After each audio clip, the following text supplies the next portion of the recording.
Hopefully you can see behind, no, my head's in the way. These are long fin albino cherry barbs. Look at the colours of them. I've caught half of them already. So yeah, I always like to prepare my fish. What are you doing? Basically, I want people to agree with me so I can do it.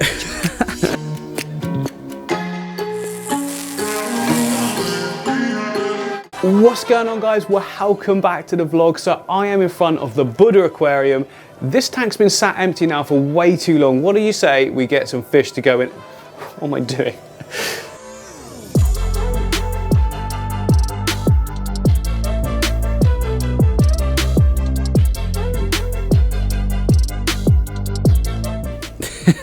Yeah, enough of that waving all around. Anyway, yeah, the tank is looking lush. Needs a big trim back though, doesn't it? Let's be honest. There's quite a lot of sort of hair algae as well on this moss. I think that's because that area there is directly underneath the light, sort of blasting on it. Everywhere else seems to be all right. I mean, it's an easy fix. You just get a toothbrush in there. I'll do that in a minute. Give everything a big hack back, and we can put in our new fish.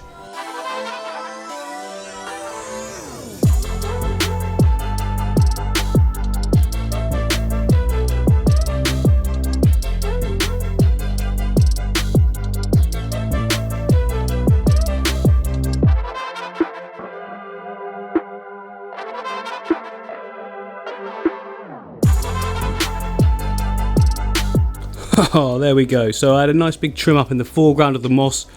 I mean, it doesn't really look too much like I've done anything, does it? Okay, background. That pearl weed that you can see next to the Buddha, I've hacked that right back. I've opened up that area. I didn't want to take too much off it because it's supposed to look like a dense forest at the end of the day, and I think we're achieving that. You just wait till I get the fish in there. It's going to look insane. What do you say we go get those fish now? We are back at Maidenhead Aquatics. Hopefully you can see behind, no, my head's in the way. How do I do, there we go.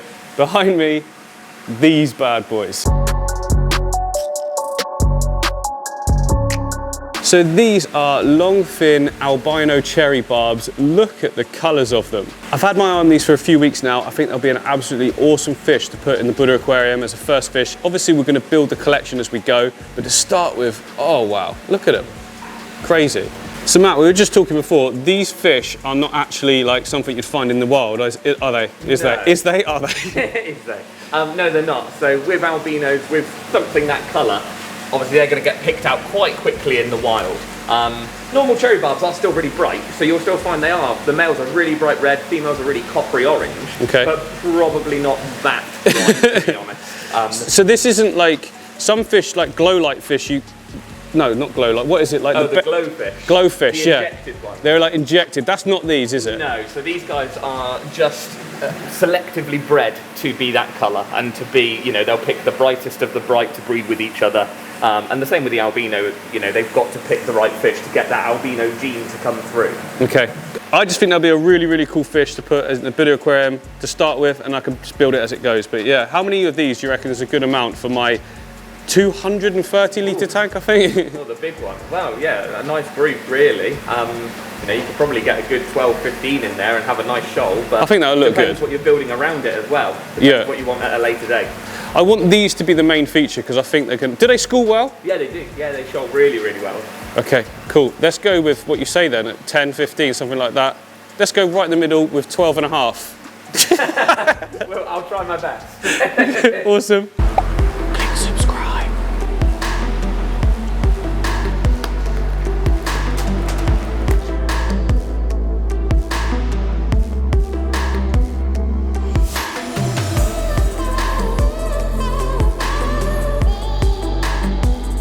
So I actually got the fish back here a few days ago. Matt's had them at the shop for like 2 weeks or something now, so they're all good. Just wanted to be a little bit careful because some of the fish I've had in the Buddha Aquarium, I've been there for quite some time, but you know, everything's all good. They are looking great. I've caught half of them already. I don't know if I pointed that at the pot then at all. But yeah, still got half of them to catch to get in. They swam straight into the net, to be fair, which is brilliant. Rarely does that happen. But yeah, let's get the rest into the new aquarium.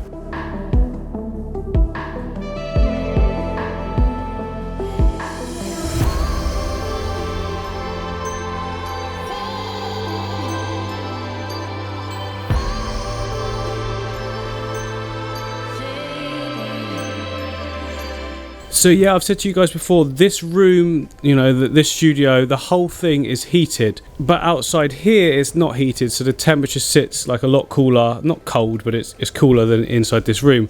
Therefore, before we just dump the fish in, let's just give them 20 minutes or so just to get similar temperature. The heat will obviously transperse into that water, I don't know, whatever. Let's just give them 20 minutes, come back.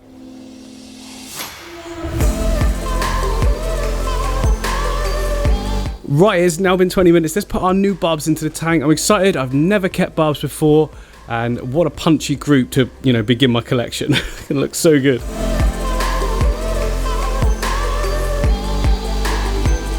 Oh, guys, there they are. They look so good, don't they? Let me step back a little bit. Look at that. Maybe I need more. Do I need... No, I don't need more, because if I keep it just to this level, it means that we can sort of get some different fish at another date. You know, they'll probably group together completely more with different fish in the aquarium as well. But oh, they look so good. They really do stand out. That's such a good colour, because obviously we've got a lot of the greens there. We've got a lot of the red, but we haven't got any orange. So yeah, they look really cool. I mean, from this distance, they do look like little goldfish, like swimming around everywhere. Hello guys, I hope you're enjoying your new tank. Oh, they're such good looking fish, aren't they? Because they're not completely orange. They've got this weird sort of pinky red to them as well. Look at them all swimming around here. Look. Oh, loads of space for them as well. Yeah, it looks great, doesn't it? Such a good looking tank. I hope you guys are pleased with my choice. For so long, many of you have been saying to me, you need to get barbs. These are the first barbs I've ever kept. I mean, they're a little bit different than your regular barbs, of course, but, you know, all in good time, we can get different ones. So that's the next question, isn't it? What fish next do we put in this tank? What would go well with these barbs, do you think? Let me know in the comment section below.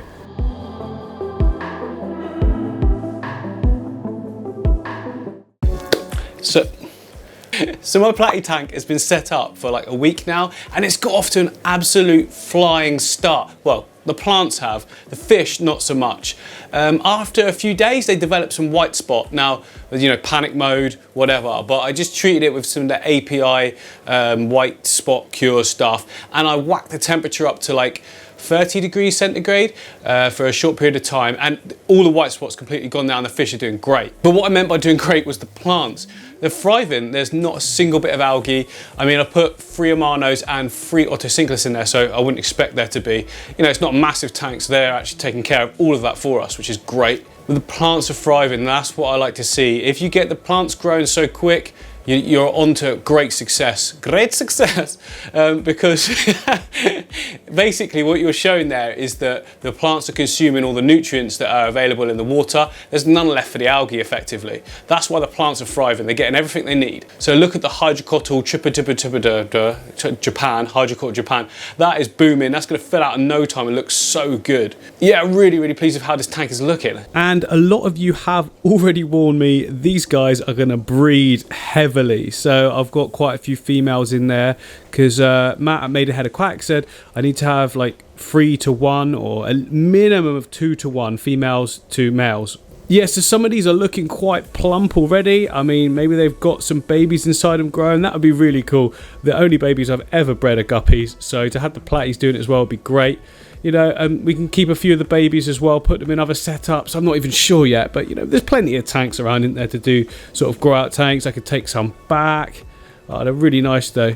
I'm really glad I got these fish. They're so happy all the time. They're all over the place. Really, really active. And, yeah, if any of you guys are thinking about getting some platies and you've never kept them before, I would 100% recommend. Look, I'm just sat here now, and they are going crazy. I mean, they are already used to me being the one that feeds them. I've already trained them as well for the knock knock means food time. Look, see, they're ready. Yeah, if you don't know what that means, I often just before I feed all my fish, I always give a couple of taps on the glass just to let them know that food is coming, and it just prepares them, and it's a really good way of doing it to make sure the food gets eaten straight away and doesn't just fall into areas and get sort of clogged up in the scape and cause grime everywhere. Yeah, you don't want that. So yeah, I always like to prepare my fish. What are you doing? What are you doing? Yeah, awesome fish. And I've just swung around. Look, all of these guys are just smack bang in the middle there.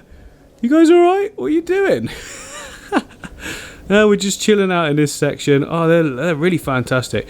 Guys, is their tails sort of been a bit roughed up, or is that just how barbs are? I mean, maybe they were in a small tank before, you see, so, you know, there's going to be some aggression issues. But I think we're going to be alright in this tank, aren't we? I mean, they are really schooly. I didn't think they'd be so close together, but they seem to be enjoying it. It looks surreal, doesn't it? It doesn't look real the way they just sort of float in the middle. It looks like CGI fish. Actually, I saw a video of CGI fish, and for a while I actually thought it was real, but you know, eventually I cottoned on. But yeah, oh, lovely, beautiful.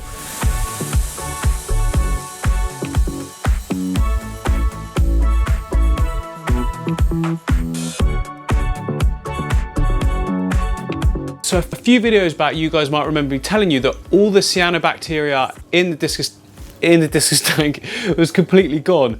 It is still completely gone, but we're at that point now where I can do massive water change, get it all super clean, because the Java ferns are looking great and it's nearly time to change the whole setup. So the reason I'm saying that it's now okay to do a big water change is that after you put the treatment in, you just have to leave it for at least a week, even longer actually if there's still a problem. So I like to use this Ultra Life blue-green slime thing. Yeah, really good stuff. It's amazing. I mean, before I've had the cyanobacteria come back, and that's because I just used a chemical but didn't change anything. So since doing this, I've increased the flow, I've raised the light as well because it was about there, so I've sort of, you know, double the distance really.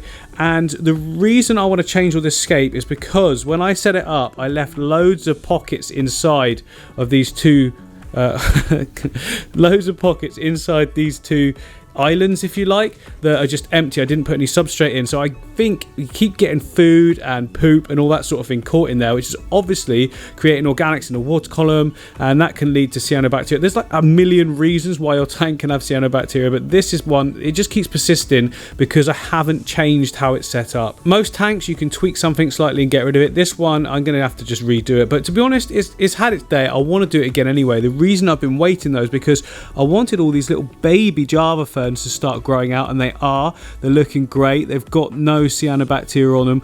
All the Anubiuses are good as well, some nice Java fern as well. Actually, is that Java fern? Yeah, that is Java fern. So the idea I want to do in the new setup though is basically have minimal stuff on the actual, you know, floor of the aquarium. Is that the right word? Floor? No, it's not, is it? Base? The base of the aquarium.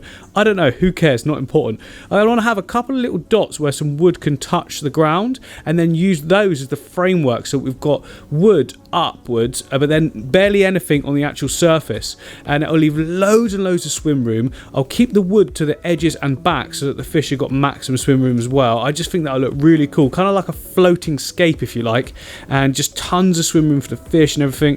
I think they're slightly bigger now than when I first got them, except for this one. Oh bless.